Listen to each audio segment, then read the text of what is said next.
या व्हिडिओमध्ये आपण 10वी बोर्डामध्ये इंग्लिशच्या पेपरमध्ये जे रायटिंग स्किल सेक्शन असते त्यामधील एक टॉपिक पाहणार आहोत, डायलॉग रायटिंग. तर डायलॉग रायटिंग हे इंग्लिश भाषेमध्ये खूप महत्त्वाचा टॉपिक आहे, कारण तो 10वीला पण येतो, 12वीला पण असतो.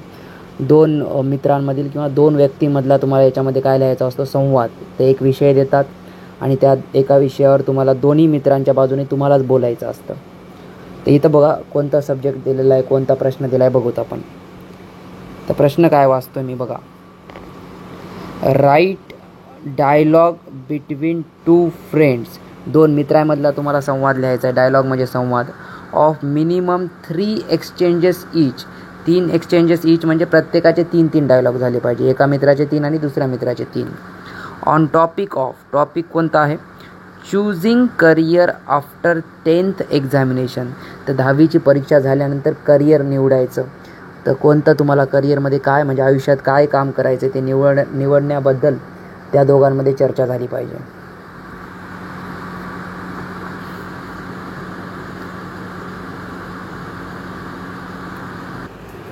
पहिल्या मित्राचं नाव घेतोय मी, म्हणजे पहिल्या दोघांमधल्या पहिल्याचं नाव घेतोय मी, रिया. तर रिया काय म्हणते बघा. आणि दुसऱ्याचं नाव घेतो अमन. तर रिया अमनला काय म्हणते बघा. Aman, have you. तर रिया म्हणते Aman, have you decided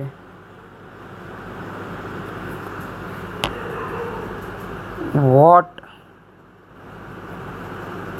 to do.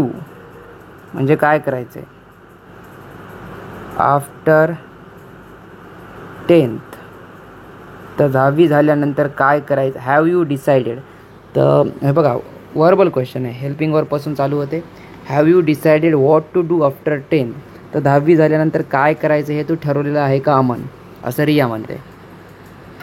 मग आता आपल्याला अमनचा डायलॉग लिहायचा आहे.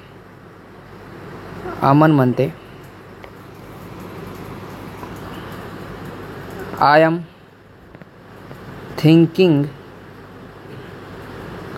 About science. तर मी सायन्स घ्यायचा विचार करतो आहे.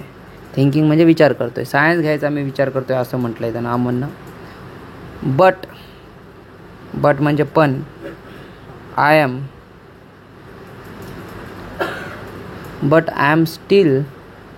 स्टील म्हणजे अजूनही. अनश्युअर म्हणजे मला अजूनही खात्री नाही आहे काय घ्यायचं ते. आणि मग ते म्हणते व्हॉट अबाउट यू म्हणजे तुझ्याबद्दल काय, म्हणजे तुझा काय विचार आहे, म्हणजे तू काय घेणार आहेस. What about you. तर मग आता रियाचा डायलॉग द्यायचा आपल्याला, कारण अमननं रियाला प्रश्न विचारला आहे. तर रियाचा डायलॉग काय आहे बघा. रिया म्हणते आय एम चूजिंग म्हणजे निवडत आहे मी. I am choosing commerce. मी तर कॉमर्स घेणार आहे म्हणते. बिकॉज कारण. I like business. ती म्हटली की मी कॉमर्स घेणार आहे कारण मला बिझनेस आवडते. Business subjects. बिझनेसच्या म्हणजे व्यापाराच्या संबंधित मला विषय आवडतात. आणि ती विचारते की व्हाय सायन्स. तू सायन्स का घेत आहेस. व्हाय सायन्स म्हणजे सायन्स का. तर तू सायन्स का घेत आहे असं म्हटली तिनं. तर आता अमनचा डायलॉग आला पाहिजे. अमन काय म्हणते बघा.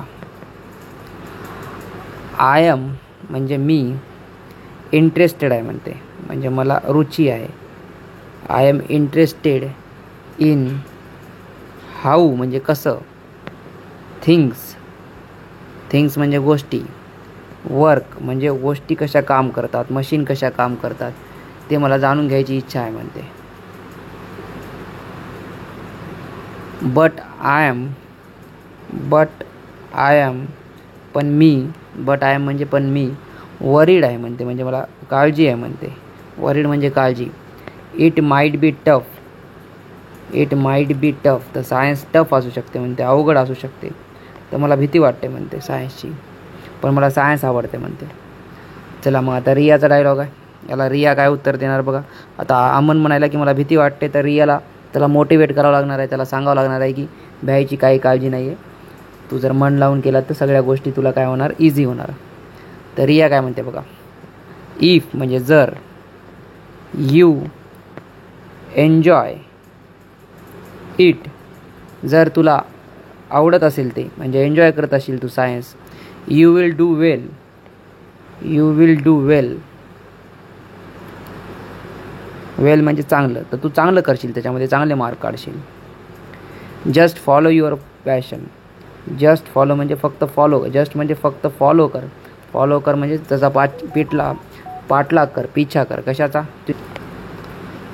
फॉलो युअर पॅशन, पॅशन म्हणजे आवड, जे तुला गोष्टी आवडतात त्याच कर असं म्हणते रिया त्याला.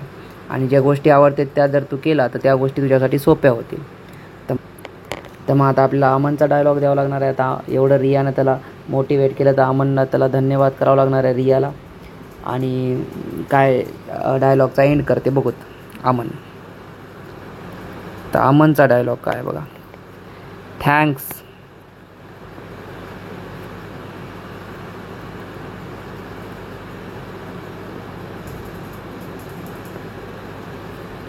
थँक्स रिया.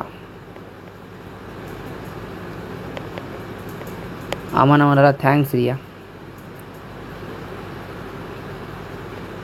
आणि हे आहे आय विल थिंक म्हणजे मी विचार करेल, I will think it over, think it over, I will think it over हे एक फ्रेज आहे. याचा अर्थ असते की मी परत त्याचा विचार करेल आणि मी विचार करून निर्णय घेईल. तर हे 2 वेळेस लिहून आणायचे तुम्हाला.